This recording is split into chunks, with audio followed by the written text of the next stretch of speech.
I still get wrong about living in Nigeria. So I've been here for a while, and if you've been following along, you'll see that I've been learning a lot. Today, I thought that I would get together a whole bunch of shorts where I asked questions, you guys answered, and I still kind of don't get it, and we'll re-explore them together. So let's jump into it. Why do Nigerians keep telling me I never see anything? Why do people keep telling me that I never see anything? You never see anything, you never see anything. I do now. My eyes, they're working. Both of them, this one and this one, they see. I'm a little bit long-sighted. I have got a pair of glasses.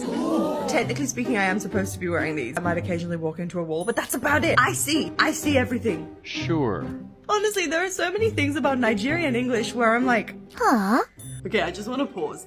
I feel like a recurring feature in my content is saying that I find it hard to understand what people actually mean.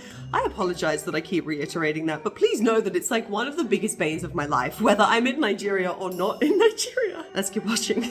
I don't understand it. It takes me a long time to figure out what people actually mean. And it doesn't mean the English is incorrect. It means that you guys use the language so differently to what I'm used to, which has been a big culture shock. Oh my god. But yeah, just like FYI, I can see. Yes. I promise. I swear, I lie. What are some other Nigerian English phrases that are totally unique? Let me know in the comments. Thanks, bye. I mean, first of all, people explain to me what it means. This comment, for example, it essentially means that there is more to come. It's like saying you haven't seen the half of it. All right, totally clear. But the word never, it means not ever, like as in there is no possibility of this happening. So you never see anything. It's black and white. Never is black and white. It's not you did not yet. It's not you might at some point. It's not you haven't, but like wait for a bit and it'll all come. It's like this is not going to happen. This has not, it will not, it is not, just like that's what it means.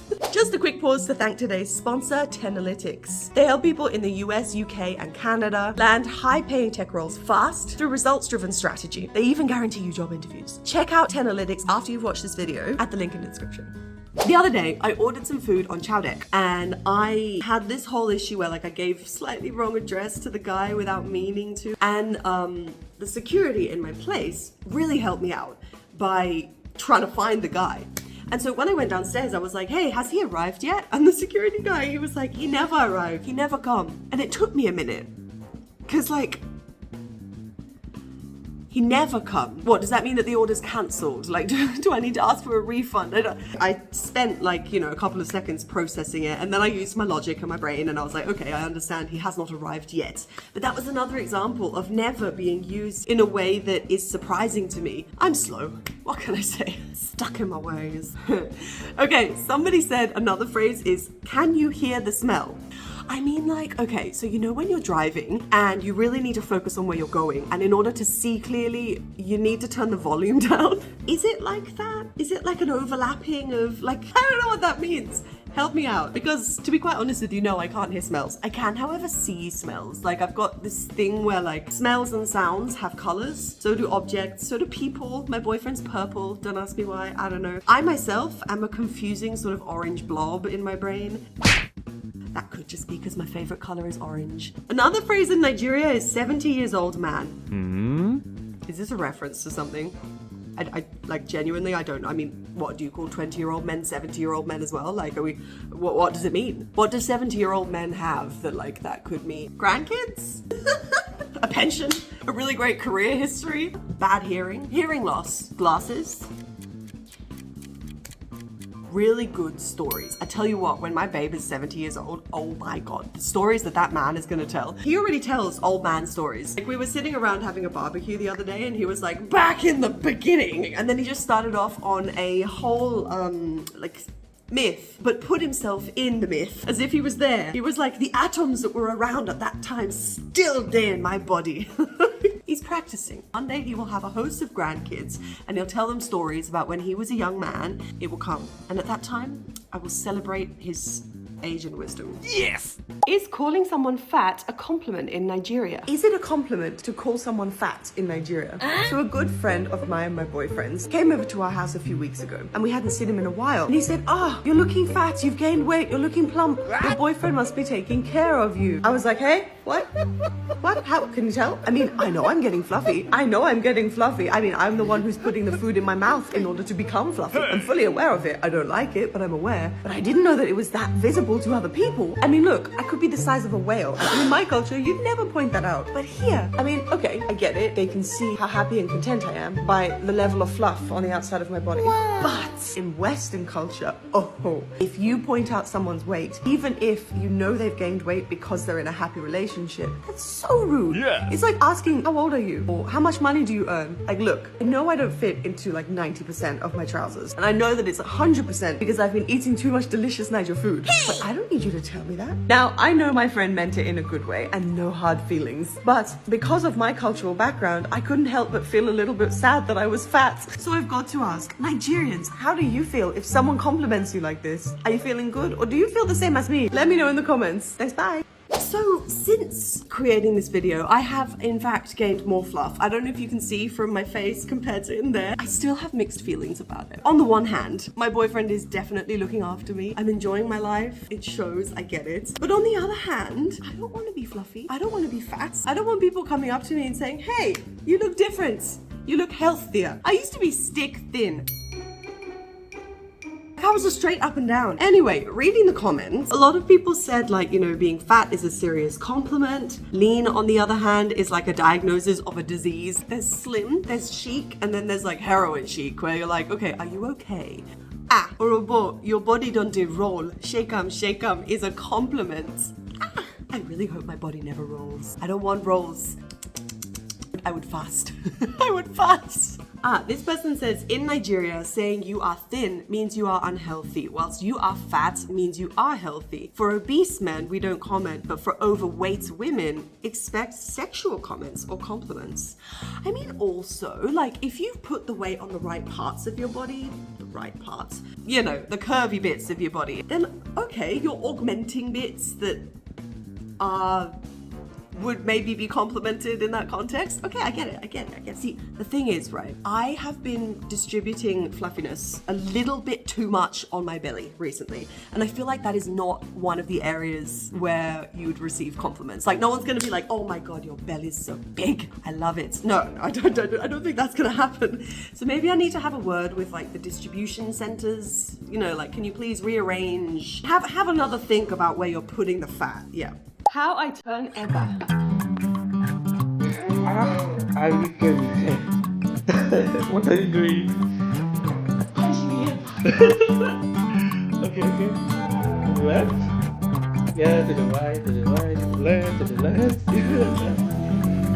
Yoruba Oyibo.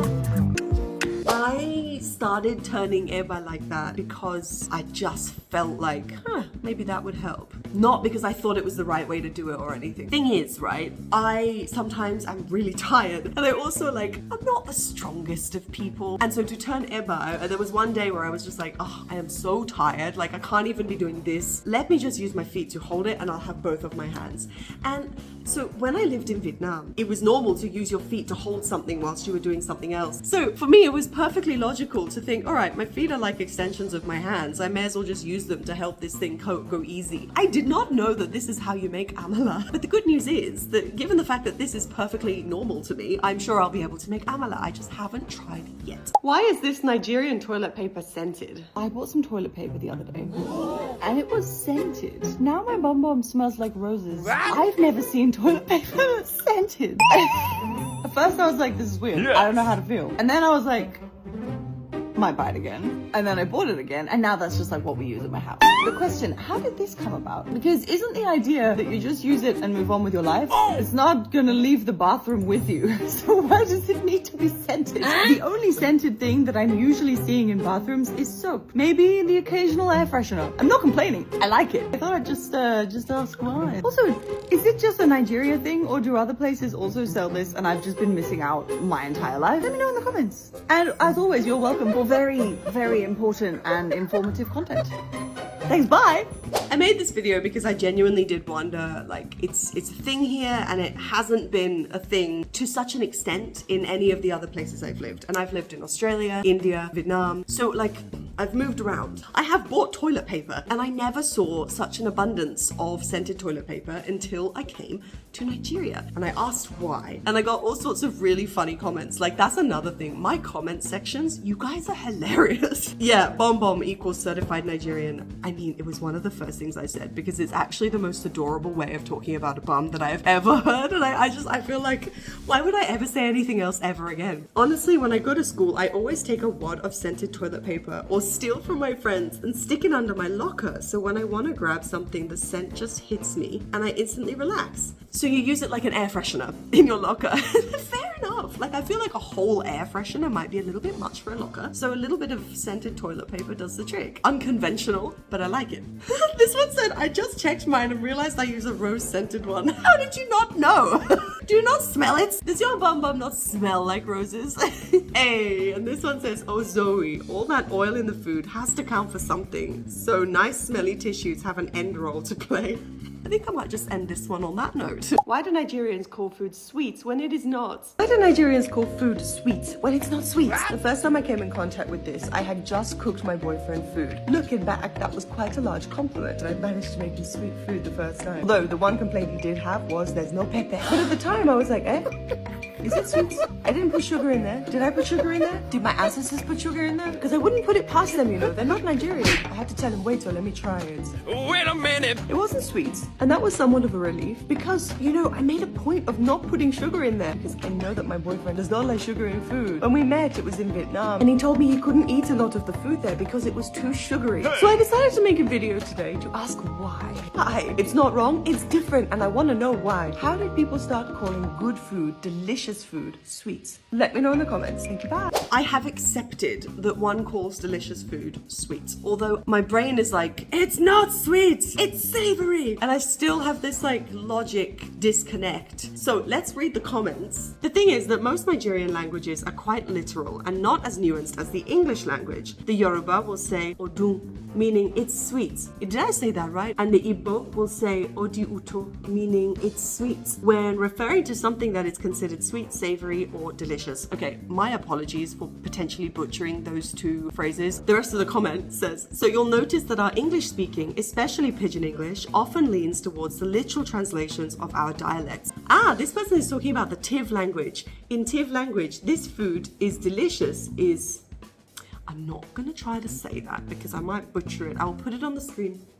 Literal translation is, this food is sweet. I guess we all translate literally from Nigerian language into English. Okay, super interesting. Like, okay, first of all, that is a like fascinating comment. Thank you so much. And second of all right, fair enough.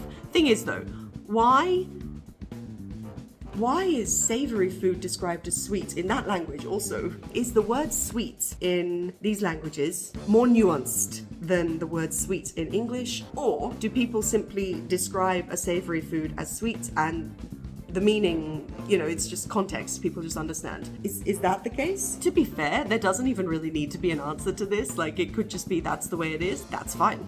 Anyway, thank you very much for watching. If you are not subscribed and you liked this video, hit subscribe. Ring the notification bell, hit like on this video, comment something, and if you have nothing to say at all, then comment a shark. Comment a shark. And if you can't find a shark, I'll accept a fish. Thank you again to Tenalytics for sponsoring this video. If you're interested, click the link in the description or in the pinned comment and start chatting with a Tenalytics team member. Thank you so much very much. Bye.